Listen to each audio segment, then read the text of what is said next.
सास बहू की एक प्यारी सी कहानी। चमेली जी की सहेली के बेटे की शादी थी। आज संगीत का प्रोग्राम था। उन्होंने ख़ास तौर से चमेली जी से रिक्वेस्ट की थी कि वो संगीत में अपनी बहू को भी साथ लाएं। पिछले साल ही चमेली जी के बेटे की शादी कमला के साथ हुई थी। चमेली जी ने जब कमला से कहा कि आज शाम को शादी में जाना है, संगीत का फंक्शन है, तो वो बहुत खुश हो गई और उसने अपनी सास से पूछा, मम्मी क्या मुझे भी वहाँ डांस करने का मौका मिलेगा? चमेली जी ने कहा, ज़रूर मिलेगा। शाम को वो दोनों बहुत सुंदर ढंग से तैयार होकर पार्टी में गईं। चमेली जी 50 साल की उम्र पार कर चुकी थी। इसके बावजूद वे बहुत सुंदर लग रही थी। देखकर लगता ही नहीं था कि दोनों सास बहू हैं। दोनों छोटी बड़ी बहनें लगती थीं। चमेली जी की सहेली ने कमला को डांस के लिए स्टेज पर बुलाया और कमला के डांस को देखकर सब दांतों में उंगली दबाकर रह गए। सबने उसके डांस की बहुत तारीफ़ की। दूसरी तरफ कुछ जलने वाले लोग भी बैठे थे।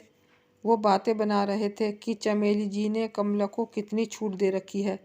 अभी 1 साल शादी को हुआ नहीं और कैसे सबके सामने इस तरह डांस कर रही है। सास बहू की तरह रहती ही नहीं है। कितनी खुश हैं दोनों, और देखो बहू कैसे हंस हंस कर सबसे बोल रही है। ये सब शोबाजी है। ये दिखा रही हैं कि हम सास बहू कितनी मिलनसार हैं। पार्टी से घर आकर चमेली जी ने कमला के डांस की खूब तारीफ़ की तो कमला खुशी से फूली नहीं समाई कि उसे कितना अच्छा परिवार मिला है और कितनी अच्छी सास मिली है जो उसके साथ बहन की तरह रहती है। कमला कभी अपनी सास के साथ फिल्म देखने जाती तो कभी मार्केट शॉपिंग करने जाती।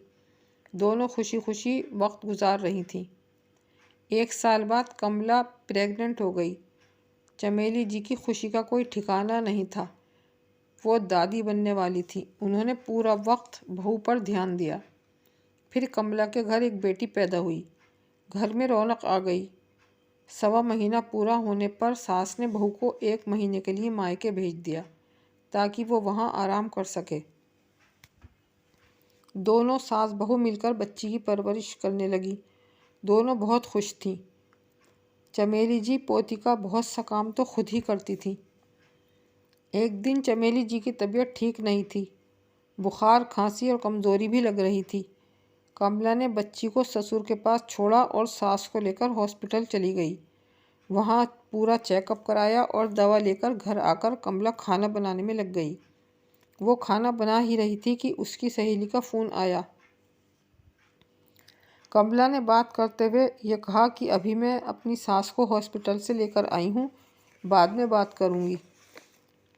सहेली उसे भड़काने लगी, बोली, तू क्यों सास के लिए परेशान फिरती है? ससुर जी हैं तो तू अपने पति और बेटी का ख्याल रख। तब कमला ने अपनी सहेली को जवाब दिया, पगली मुझे भड़का मत, रिश्ते दोनों तरफ से निभाए जाते हैं, तभी कामयाब होते हैं। चमेली जी ने बहू की ये बातें सुन ली थी। दोनों की आंखों में खुशी के आंसू थे। सास ने बहू को समझाया कि बहू तुम मेरी बेटी हो। जलने वाले जलते रहें और भड़काने वाले भड़काते रहें, लेकिन हम दोनों के रिश्तों में कोई दरार नहीं आएगी। प्यार से दोनों गले मिल गईं। चमेली जी के पति और बेटा ये देखकर बहुत खुश थे कि दोनों खुशी खुशी मिलकर रह रही थीं। इसी तरह सास बहू मिलकर रहें तो सारी मुश्किल और ज़िंदगी जीना आसान हो जाएगी।